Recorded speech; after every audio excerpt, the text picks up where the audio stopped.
This is the new Audi Q5, and already I know what some of you are thinking.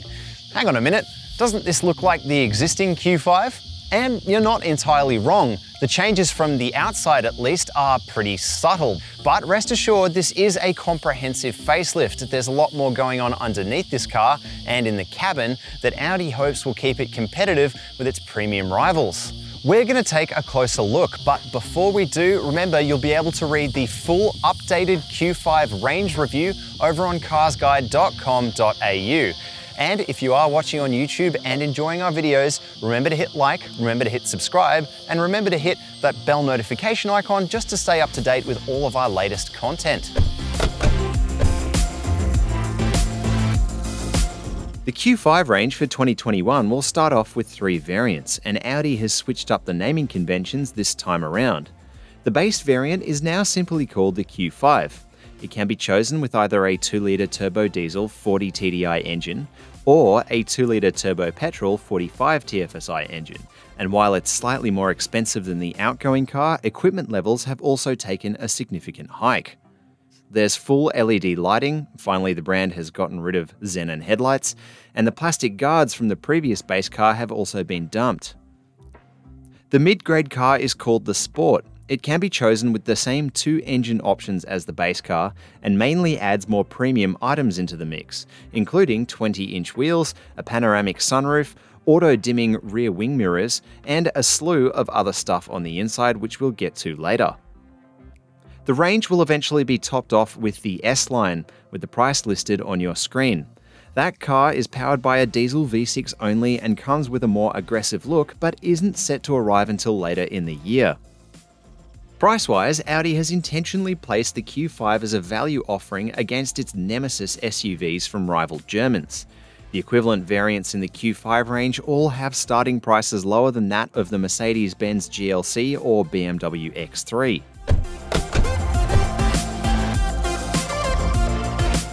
Now, we said the changes are pretty subtle from the outside, but we'll walk you through what's changed here so you can see. There's a set of new grills depending on the grade chosen. There's a new set of LED light clusters, and both those help keep the Q5 in line with more recently launched Audi models like the Q3 and Q8. Then, as is standard with most model year updates, you have a choice of new alloy wheels, and this highlight strip here has changed as well. It's now full paint, and even on the base car that used to be plastic, it's now full paint too. So a few subtle changes that really lift the face of this car up a bit. Round the back, and the changes are even more subtle again, with just this detail strip running across the boot lid. But also for this model year, every single Q5 has an automated tailgate. Inside here, it's much more of a radical change. It's much more of a tech fest, and that's what Audi really needs it to be to keep up to date with all of its rivals. Pride of place here is a new 10.1-inch multimedia touchscreen, and that's standard across the range. Gone is the dreadful software from previous cars, and it's now got the new software also seen in the Q3, and it even has wireless Apple CarPlay, but sorry Android Auto users, it's wired only for that. Also always impressive is that virtual instrument cluster, those digital instrument elements, and they're always really good. We're always really impressed with how it works and looks, and it's even more customizable for this version of the Q5 with several different themes as well. Also, because you've got much better software and you can control the car's functions much more easily through the touchscreen, Audi's been able to clean up this center console. Before it was very busy, they've gotten rid of that weird touchpad thing. Now there's a few more storage areas, and the brand has even managed to add a wireless charger to go with that wireless CarPlay. Audi even says it's upgraded the leather appointed trim in here so it's more comfortable than it was before. I do have to say though, the design in here is starting to look a little bit dated, a little bit conservative compared to some of its rivals. And that's not to say that Audi hasn't done a good job in here upgrading everything. It's more a reflection on how good its newer designs are in cars like the Q3 and Q8 with that rhomboid design that just works its way through. It's just something that this car has missed out on this time. In the back here, and not a whole lot has changed for this model year. The seat trim sort of continues with that upgraded look and feel, although I was hoping for a little bit more padding underneath, and you do sit a little bit upright as well. I'm behind my own seating position here, and as you can see, I have quite a comfortable amount of knee room and also headroom even with this panoramic sunroof. On the back of the center console, you get two adjustable air vents with a lock-off, and they get their own climate zone, which is also really good for rear passengers. Audi's upgraded it so there are now two USB ports to match the 12-volt port back here, but I've got to say this raised center transmission tunnel here to support that all-wheel drive system is noticeably prominent. It's really high, and that's not going to be great if you're putting an adult in this center seat here.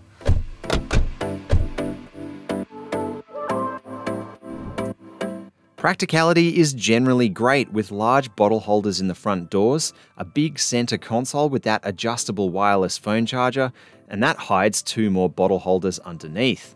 There are also extra storage trays in that reworked center console. Rear seat passengers also get large bottle holders in the doors, netted pockets on the backs of the front seats, and a set of bottle holders in the leather-appointed drop-down armrest console. Boot space comes in at a healthy 520 litres, which as you can see eats our CarsGuide luggage set with ease. The standard motorised tailgate is a welcome upgrade for this year, and the 2-litre Q5s we tested both had space saver spares under the floor.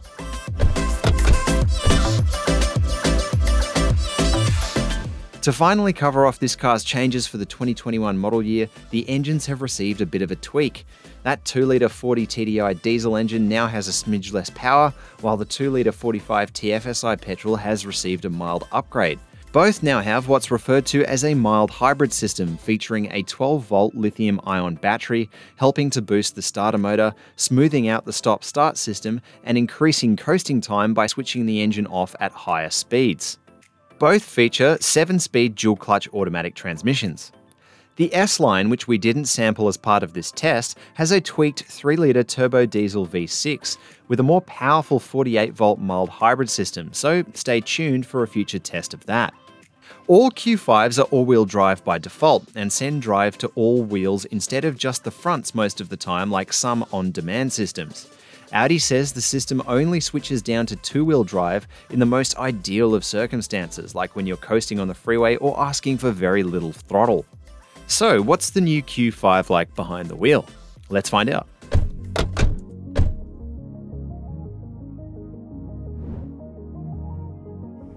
Alrighty, so how's the new Q5 from behind the wheel?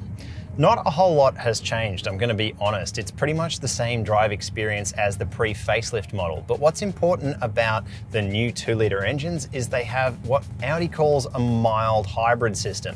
Now this is mild in perhaps the truest sense of mild. You can't drive the wheels, it is just a 12-volt system, and mainly what it does is assist the starter motor, and it helps the amount of time that the engine is off. Now this means a slight change in fuel efficiency, but a slightly larger change in emissions, which is really what it's there for.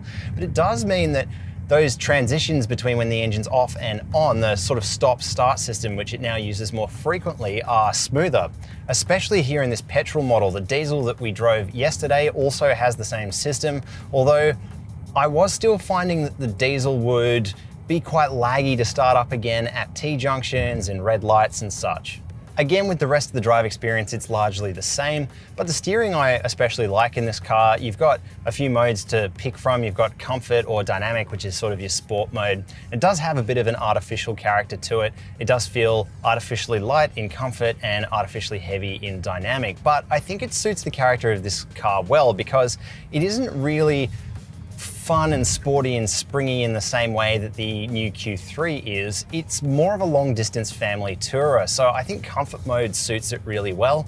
But then when it does come to those sort of S-bends, those more engaging roads, the sport mode does stop it from feeling too slow and gluggy. It turns in nicely. It makes it really easy to point such a big, heavy 2-ton SUV. I have to say the suspension does a fantastic job of keeping this car under control as well. Even in the corners and stuff, it's great, but I do have to say the smaller bumps that you find around suburban streets can be a little jolting, but then bigger bumps are dealt with really well. So there's obviously some calibration there going on with the springs and the dampers to try and keep this car a nice balance of sporty and comfortable. That's a really tough wire to walk, but I think Audi's done it really quite well in this instance. Another thing that's really notable about that ride and that suspension tune is that the cabin is really quiet on about 90% of the surfaces we've tried this car on. Only on the coarsest ship stuff does it get a bit noisy in here, and I think that could be mainly to do with each of the cars we've tried having more performance-oriented tyres on them. It's worth noting at this point that the Sport diesel I tested the day before this video was shot was equipped with an adaptive suspension package, which makes the ride significantly quieter and wonderfully compliant, especially on uneven country roads. Hopping back to those engines for a second, and it doesn't matter which one you pick, the 2-litre diesel or the 2-litre petrol, and keep in mind you've got the more powerful 3-litre V6 coming in the S line later in the year, but the two we've been able to test for now, both the 2 litres are, look, they're not the sportiest engines I've ever tried. This 2-litre is much more engaging than the diesel, but they're adequate for something this size. I just don't think they have quite the sporty nature that maybe Audi wants them to have. But where both of these engines are meant to be good is in that sort of fuel efficiency sphere, that getting of the emissions down, and I think both should perform well there. We won't give you as tested fuel consumption on this particular drive just because it was a launch drive. We've spent a lot of time filming with it. We've spent a lot of time on curvy roads with it. So I don't think it's a really fair reflection of a real world fuel number, but the claimed fuel numbers for both cars is quite impressively low. Now, both cars we've been able to test here as part of our launch review, the 2-litre petrol and the 2-litre diesel, are both mated to 7-speed dual clutch automatic transmissions. And I've got to say, I've had no problems with this transmission at all over all of my testing.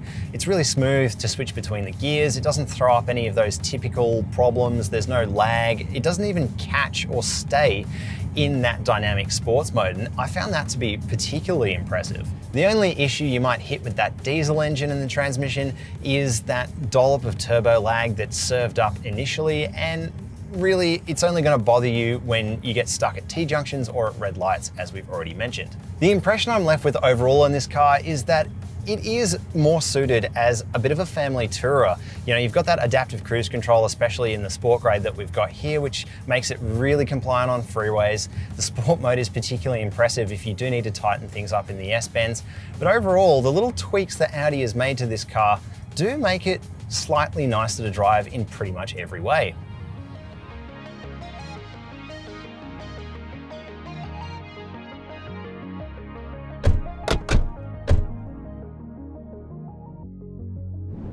On the active safety front, all Q5s now have auto emergency braking, lane keep assist with lane departure warning, blind spot monitoring, rear cross traffic alert, safe exit warning, driver attention alert, and auto high beams. Adaptive cruise control, auto park assist, and a 360-degree camera suite, as well as a more advanced version of forward collision warning and maneuvering assist, are standard on all but the base Q5. However, this car can add those as part of the assistance pack. The Q5 safety complement also includes 8 airbags, and as this is a facelift, it will maintain its maximum 5-star ANCAP safety rating it received in 2017.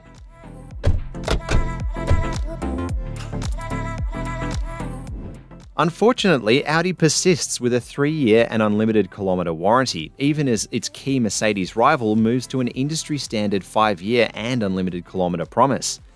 It is on par with BMW and other luxury marques like Land Rover, but it would be nice to see a shift here. Servicing is a better story and a real advantage for Audi, with prepaid 5-year service packs proving relatively cheap for the premium end of the market.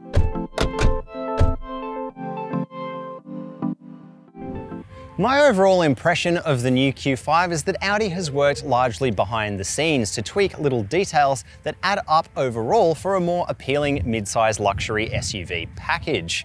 More importantly, they've breathed new life and a little bit of high-end technology into a nameplate that was once looking a little bit like it might have been left behind. What do you think? Has Audi done enough to add to the Q5 formula? Let us know in the comments below, but before you do, remember to read the full written review over on carsguide.com.au and hit those like, subscribe and bell notification icons on YouTube if you've enjoyed this video.